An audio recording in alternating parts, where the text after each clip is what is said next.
This is the JBL Go 3. It is one of the cheaper and more portable Bluetooth speakers from the JBL family.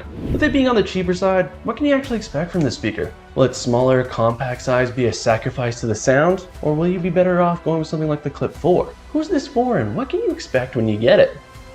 Let's talk about it. JBL makes plenty of large, powerful Bluetooth speakers, but the Go 3 isn't one of them. It's about as portable as it gets. It'll fit in any backpack, maybe even some pockets without issues. It's also fully waterproof, making it ideal for outdoor use. Comes with multiple color options in black, blue, gray, red, or teal models. The Go 3 is only about half a pound, which is about as much as the Clip 4.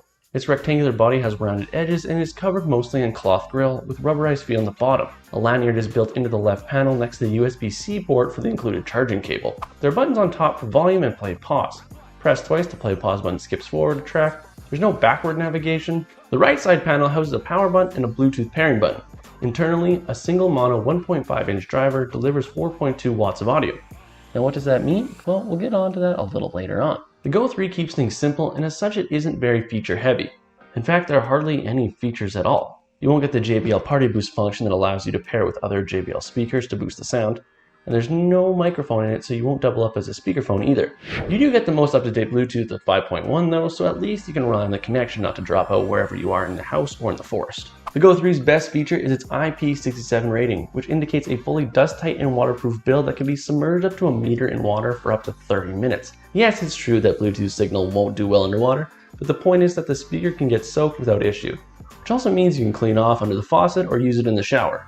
The battery will last you about 5 hours, which means it's enough for a trip to the beach, but perhaps not for anything longer than say a weekend trip, maybe less. To charge it, there's a USB-C port beneath the handle. It'll take about 2.5 hours to charge to 100%, which is quite long time consuming for that size of battery life. When it comes to the sound, the Go 3 is relatively modest. The power output isn't huge, but it's better than the Clip. You still won't be using this to get a big party started though. While it's not jam-packed with power, it will be loud enough to fill up your kitchen. When I walked away from the table it was on, I could barely hear it and it was around 50% volume. It would be well suited to more personal use or when you're with a small group of people. You get plenty of bass so tracks sound full, but not so much that the mids and highs get overshadowed. You can hear the detail of your sounds from the clarity of vocals to the individual instruments used. I should also mention the Go 3 can be placed flat on its back or upright.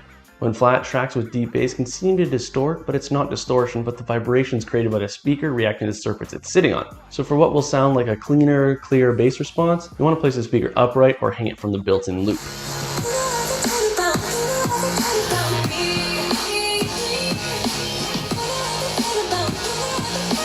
All in all, the Go 3 is a very viable option for those who just want a nice speaker to take on the go, but don't necessarily want to break the bank either. There certainly isn't any powerful bass depth coming out of a speaker this size, but the Go 3 does its best to muster some rich low-end presence at higher volumes. It can have longer battery life, but for being one of the cheaper JBL speakers, it is something you can expect. If you want to spend a little more money, then maybe go with something like the Clip 4, or even something like the Flip 5 or 6 if you're looking for a Bluetooth speaker that can easily fill up a room with sound. But that's just my opinion. Just let me know your opinions in the comments down below. Give the video a like if you learned anything, and maybe hit that subscribe button if you enjoy these types of reviews. If you want a little more about some other JBL options, then why not check out this video on the Clip 4, another portable speaker that could be a much better option for those who want to attach and go.